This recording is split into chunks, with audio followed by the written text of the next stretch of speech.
Hi. The Ryan nomination as vice president ends the Republican primary. That's a way you have to look at it, and we'll describe that in today's video. We had a really contentious Republican primary, and the scars and the aftermath have been apparent ever since Romney clinched the nomination. Remember how back in the beginning, a quarter to a third of the people voted for Romney, and 2/3 to 3/4 voted for anybody but Romney?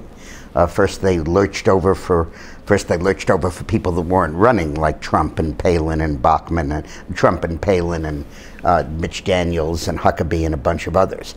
Then all of a sudden they switched to Michelle Bachmann, and then they switched to Herman Cain, and then they switched to Rick Perry, and then they switched to Gingrich, and then many of them went to Santorum.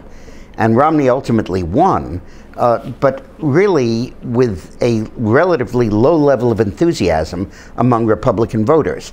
They were very upset, of course, that Obama was the president and they wanted to oust him, but there wasn't the passion that you really needed. And if there is one thing that is absolutely clear, totally clear now, is in 5 months the polling really hasn't changed. A little bit up, a little bit down, but Obama always is polling in the mid-40s, and Romney's always polling in the mid-40s. Now, I believe that's a huge Romney win, because you know my theory that the undecided will go for Romney. But it certainly means at least a turnout duel, a battle of pulling voters to the polls. And the big edge we have is that Obama's voters are much less likely to vote.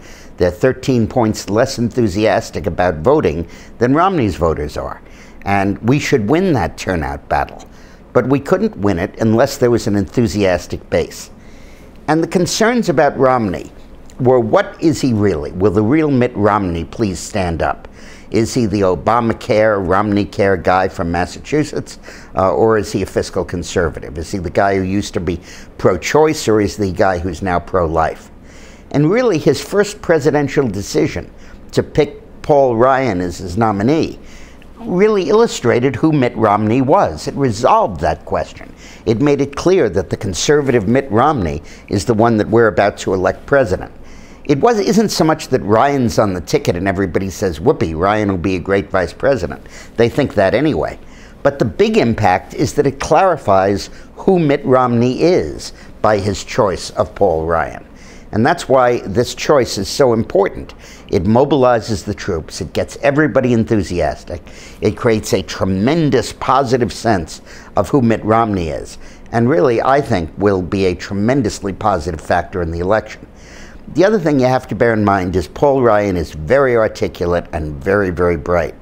And therefore, unleashing him on the national stage and having him in the vice presidential debate, having him speak at the convention in prime time, having him going stump by stump.